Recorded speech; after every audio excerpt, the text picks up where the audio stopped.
प्रिय मित्रों, अपना दोस्त जी के चैनल पर स्वागत है। कहते हैं ना कि जब आंखों में अरमान लिया, मंजिल को अपना मान लिया। अब मुश्किल क्या आसान क्या, जब ठान लिया तो ठान लिया। यदि आपने आने वाले समय में किसी प्रतियोगी परीक्षा को पास करने की ठान ली है तो अवश्य सफलता मिलेगी। हिंदी साहित्य के भक्ति काल के अंतर्गत अपन ने निर्गुण भक्ति की दो काव्य धाराएं की थी, जिसमें संत ज्ञान एवं ज्ञानाश्रयी शाखा और दूसरी थी सूफी एवं प्रेमाख्यानक शाखा। तो संत काव्य धारा को अपने पूर्ण कर लिया था पिछले वीडियो में। आपने नहीं देखे तो अपना दोस्त जी के पर प्लेलिस्ट है, वहां से आप देख सकते हैं। आज अपन निर्गुण भक्ति की दूसरी शाखा सूफी या प्रेमाश्रयी शाखा के बारे में पढ़ेंगे।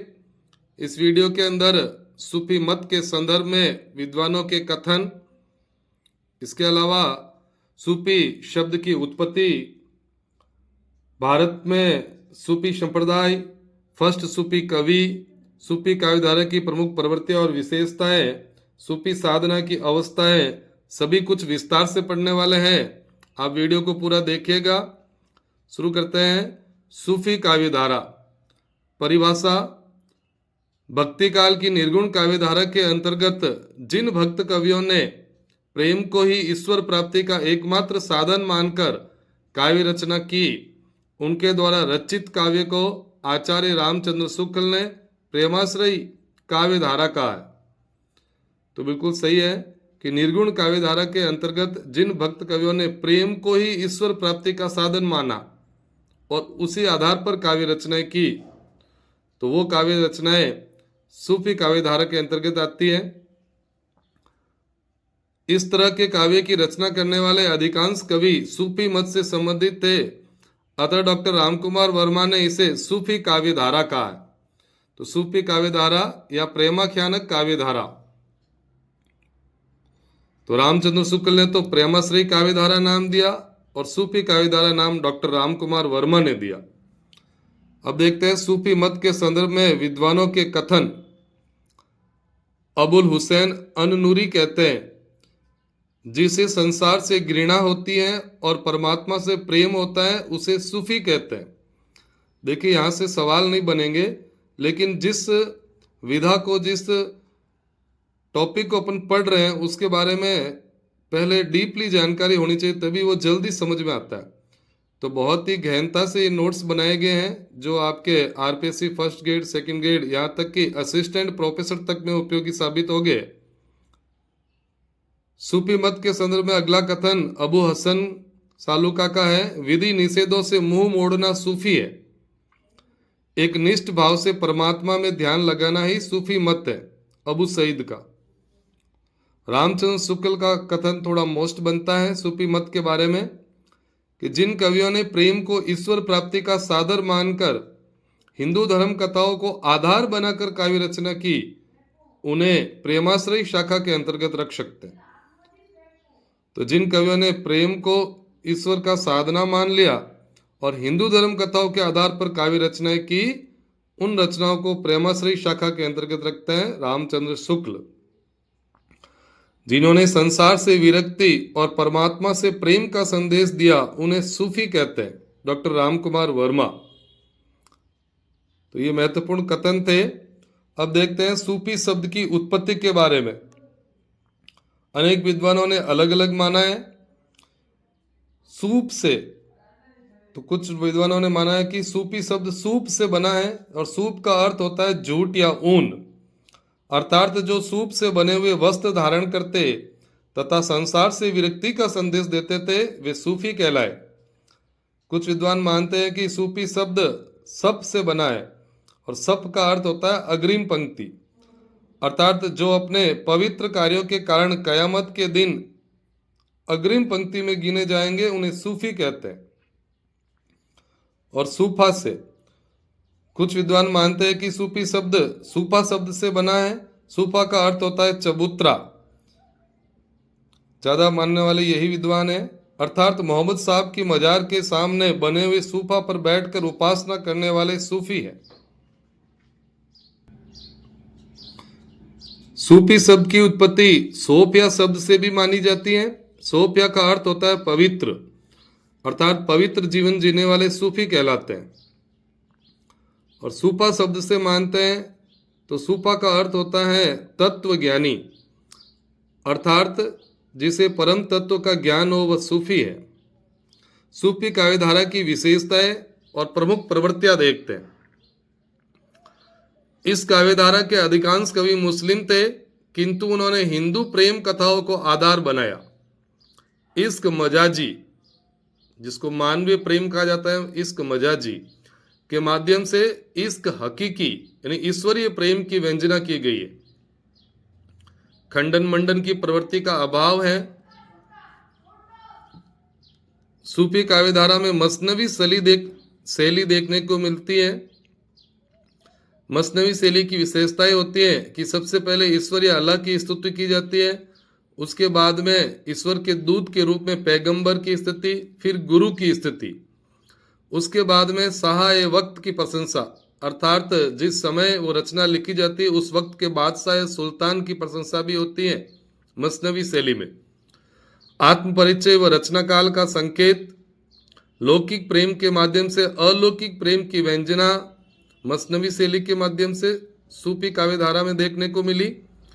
कथा का उद्देश्य प्रकट करना, प्रतीक योजना को स्पष्ट करना, प्रत्येक सर्ग के अंत में आगामी कथा का संकेत देना। और मसनवी शैली की एक और मुख्य विशेषता है कड़वक पद्धति, यानी 5 या 7 से चौपाइयों के बाद में एक छंद का प्रयोग। तो चौपाइयों के बाद में छंदों का प्रयोग, ये कड़वक शैली होती है। मसनवी शैली में ये सब देखने को मिलता है। इसके अलावा सूफी परंपरा की और विशेषताएं पढ़ते हैं। नायिका प्रधान महाकाव्यों की रचना हुई थी, यानी इन महाकाव्यों में नायिका प्रधान महाकाव्य थे। ये नारी के अपूर्व रूप और शौर्य का चित्रण सूफी काव्यधारा में मिला। साहसिक प्रेम गाथाएं मिलती हैं। नारी को परमात्मा तथा पुरुष को आत्मा का प्रतीक माना जाता है। सूफी काव्य परंपरा में नारी को परमात्मा का तथा पुरुष को आत्मा का प्रतीक माना गया।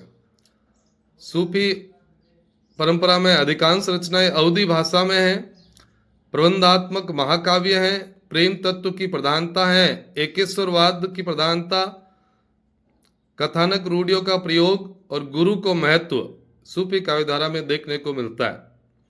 नक्श के 12 मासा वर्णन भी सूफी काव्यधारा में है।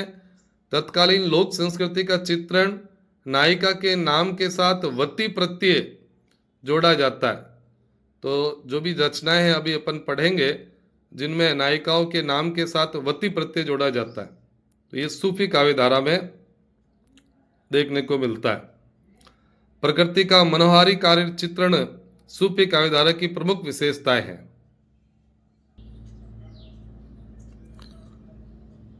प्रथम सूफी कवि, अलग अलग विद्वानों ने प्रथम सूफी कवि अलग अलग माना है।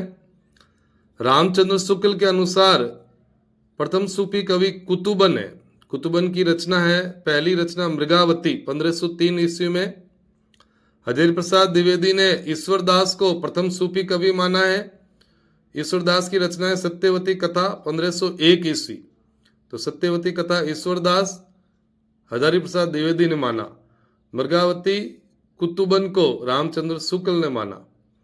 डॉक्टर नगेंद्र एवं गणपति चंद्र गुप्त ने असाइद को प्रथम सूफी कवि माना है।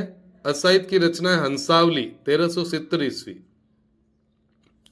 डॉक्टर रामकुमार वर्मा ने मूला दाऊद को प्रथम सूफी कवि माना है। मूला दाऊद की रचना चंदाइन को प्रथम रचना माना है 1379। तो चंदाइन, मूला दाऊद, रामकुमार वर्मा ने इसे प्रथम सूफी कवि माना है। और सर्वमान्य मत के अनुसार भी प्रथम सूफी कवि मूला दाऊद है। भारत के सूफी संप्रदाय, भारत में 4 सूफी संप्रदाय प्रचलित हुए थे।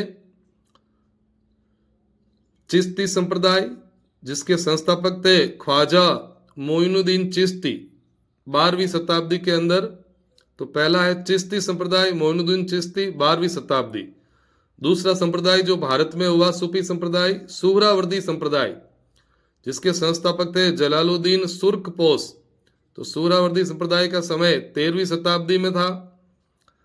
तीसरा आया भारत के अंदर कादरी संप्रदाय, अब्दुल कादिर जिलानी इसके संस्थापक थे, समय लगभग 15वीं शताब्दी।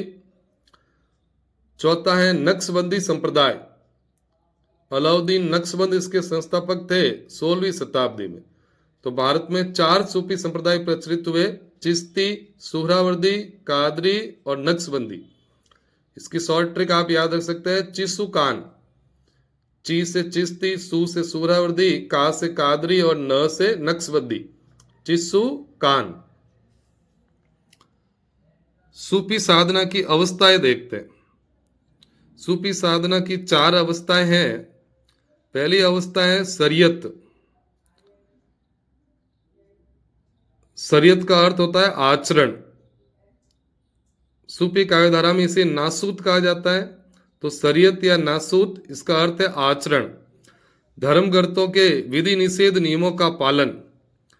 दूसरी अवस्था है तरीकत या मलकूत, इसका अर्थ है उपासना, शुद्ध हृदय से ईश्वर का स्मरण करना तरीकत है। तीसरा है हकीकत, इसका हकीकत है और इसका अर्थ है सत्य बोध, भक्ति के प्रभाव से सत्य का ज्ञान होना हकीकत है। चौथी है मारिफत या लाहुत कहते हैं इसे, अर्थ है सिद्ध अवस्था, साधक का परमात्मा में लीन हो जाना मारिफत है। ये थी सूफी साधना की अवस्थाएं। इसकी एक ट्रिक भी बनाई है, आप अपने हिसाब से कोई भी ट्रिक बना सकते हैं। यह ST है मेरी, नाम जला आऊ ससी, इसको ऊपर से नीचे देखना पड़ेगा। S ना और आ, S से शरीयत, नासूत आचरण, T से तरीकत, म से मलकूत और ऊ पे उपासना, हे से हकीकत, जबरूत सत्यबोध और मारिफत लाहुत और सिद्धा अवस्था। ये थी सूफी साधना की अवस्थाएं। अगले वीडियो में अपन प्रमुख सूफी रचनाएं, उनकी विशेषताएं, रचनाकार को एक ही चार्ट में ट्रिक के साथ आरोही क्रम में पढ़ने वाले हैं। देखते रहिए अपना दोस्त जी के चैनल और पढ़ते रहिए। बहुत बहुत धन्यवाद।